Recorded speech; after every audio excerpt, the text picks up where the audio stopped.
Hi, welcome back to Battleboards and another movie on a project. Today we're going to be looking at quite an unusual board for Warhammer Crusade of Fire League, which isn't a game that I've ever heard of, but it's quite a unique board, and the approach that I took to it was quite different. So I hope you enjoy watching this movie, and thanks very much for watching. Before we start looking at the construction of the board, let's have a look at the virtual 3D design I produced. This is a great way of experimenting with the design to see how it would work out in reality. I first produced a design that will eventually be used as a digital print, and then placed the planets, which were made of MDF, over the top. The game is similar to Risk, so basically each planet is taken over by the player. Each player puts counters over the planet's surface until he gains control of it. I designed these little perspex platforms to hold the counters. These would eventually be laser cut out of clear acrylic. As you can see, the design is quite complicated and has the ability to have other items added. As part of the design, I've also added in extra spaceships and even an asteroid field. After the design is completed, I can render out these images and send them to the client. This gives the client a really good idea of what the actual board will look like before I even start it. So now the design's completed and the client's happy, I then can proceed to the actual manufacturing of the boards. Okay, before we really begin, we're going to have a look at the main board. The main board I've had specialist made by a shop fitting company. I wouldn't attempt to make something like this myself. My carpentry is certainly not up to the sort of standard, so I decided to just go ahead and get it made with a hardwood surround on a plywood backing. It's also got these very nice struts on the back, which are split battens, so basically the whole board can be hung vertically on a wall. And then also what I've done is put magnets on the bottom of each of the planets, which again I've had specially made, so they would magnetically connect to the board, so when it's raised up in a vertical position, the planet should sit nice and tight onto the actual board itself. Okay, as with a lot of my projects, I've never done this before. This is completely unique. A lot of my projects are that I have to sort of work out the best way to get over problems and find solutions. So this surface is actually going to be covered with a plastic vinyl print, so I'm not too worried about what the surface looks like, although I don't want to obviously go rusty underneath the print. Once the print's on, it should protect the surface so it won't go rusty.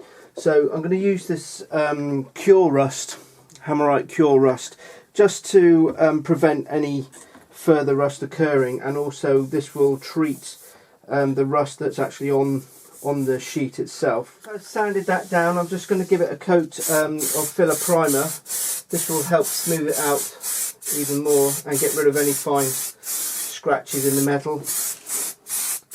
You don't want to lay this on too thick. You want to literally lay it on quite thin and let each layer dry. It dries pretty quick.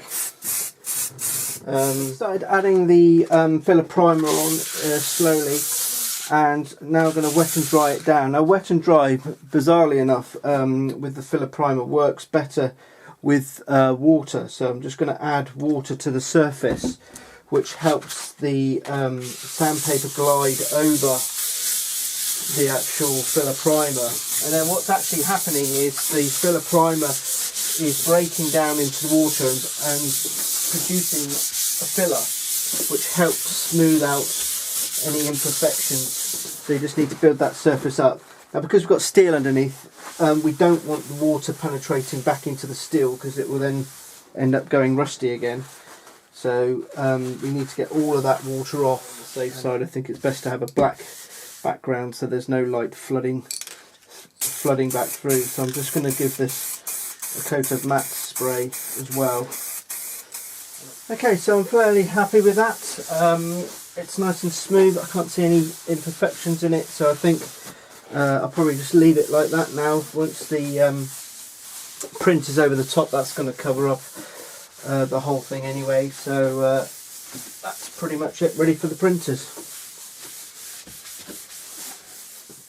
Okay, so the board's gone to the printers and now come back, and they've printed the surface. So we'll just have a little look at how that's turned out. I think it's turned out really well.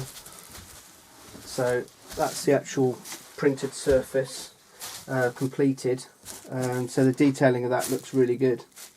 Okay, so this is a close-up look at the print, which has come out fantastic. It showed up all the detail that I put in the Photoshop document. It's also had a matte laminate coating over the top, which will protect it whilst being played on. So, okay, this is the completed planet, Corvus Majoris, and that would magnetically connect to the board. And so when it's in its vertical position, it still hangs there, which is really good. I think that works really well. So we'd now take a closer look at how the actual development of the planet came about and the work that goes into those.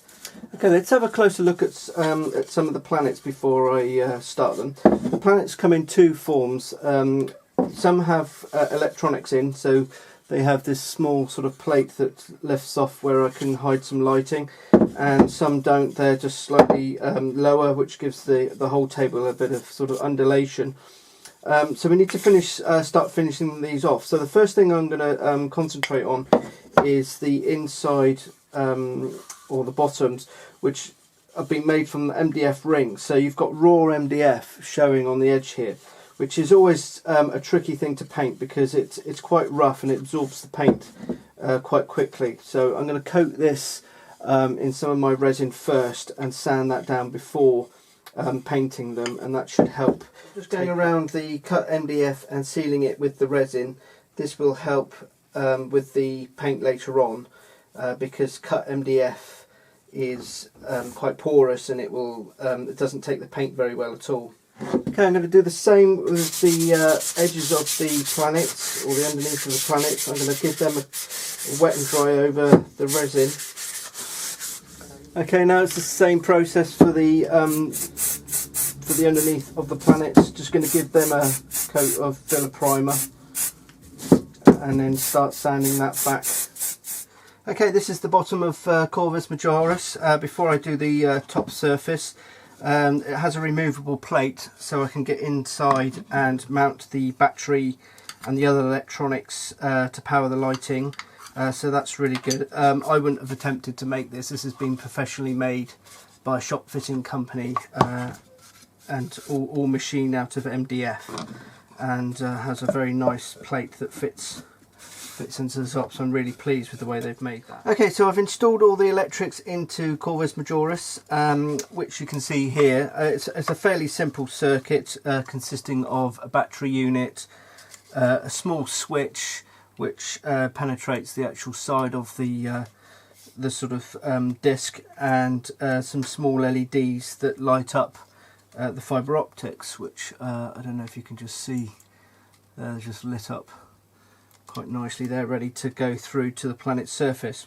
So that was all well and good, but what I had to do was come up with a solution to connect the small LED to the fibre optic strands, which isn't as easy as it looks when you start looking at it.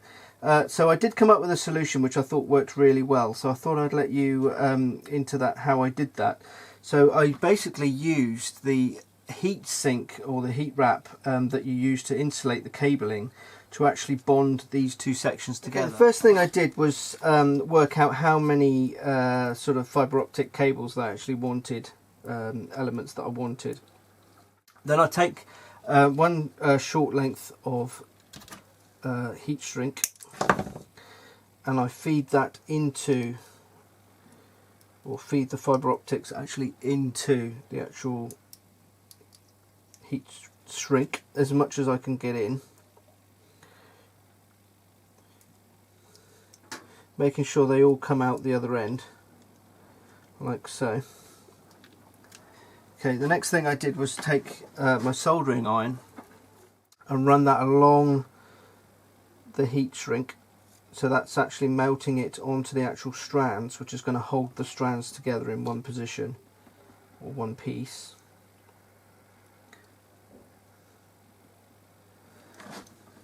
And then snip off the excess so you have a nice neat sort of gathering. And then the next process is to do the same process over the actual LED itself. Okay, so I've got my two LEDs set up, which are linked together, and then I'm going to slip on a large piece of the heat shrink over the top of both the light and its cabling, and then I'm going to insert the other cabling, the other fibre optics that I've already set up with the heat shrink, into that hole as well. So basically you're bonding the two sections together, and then using a heat source, which I tend to find it's easier to use the soldering iron to actually melt that heat shrink round both.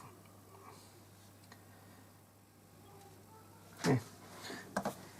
And that seems to form a really nice bond between the two, and reduces any light escaping, so you get the maximum amount of light through the ends of the actual fibre optics.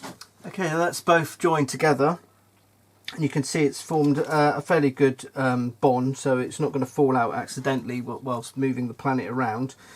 And the only other thing I had left to do was to figure out how to mount these actually into the planet themselves. So I decided to experiment with this with some of the foam that I use. These will just simply press into the slots that I've made into the foam and just hold those securely within the planet, so they just don't rattle around. So I don't know if you can see that. So that just keep them nice and sort of together. And then this piece of foam gets bonded actually into the planet. Okay, so I've put them back into the planet and going to give them a test. And I don't know if you can see that, but they've all lit up lovely. So the next thing to do would be just to drill through the base after the surface has been completed, and then poke the fibre optics up through the planet's surface where I need them. Clearly you have to be a bit careful with that, because the battery is obviously quite tightly packed into this one, so there's not a great deal of surface area for these to go up through, but I'm sure it will be a great effect when I've finished it. Okay, that's the planet surface finished, and when you turn on the fibre optics they light up beautifully, and it gives gives the planet's surface and the model a really good sort of wow factor. The only thing I discovered was that the fibre optics, although they're very small, about 1 mil in diameter, they're still quite large for the actual city. I wanted to give you the impression that the city was only just sort of lit. So I found this sort of trick of actually reducing the size of the actual light coming through by just touching a bit of black paint actually onto the fibre optic, and that way you can control how large that fibre optic it is, and it's really quite a clever way of reducing the size of the fibre optic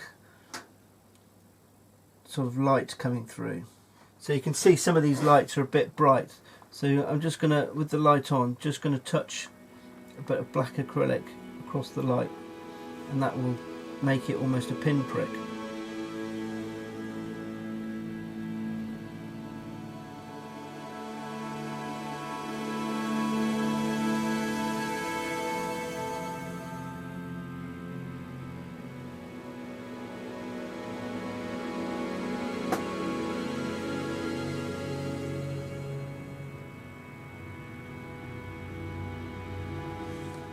Hi, thanks very much for watching. It was quite an unusual project to work on, so I hope you've enjoyed that and it's given you some inspiration and some tips on things that you wouldn't normally tackle. So thanks very much for watching that and for subscribing, and see you next time.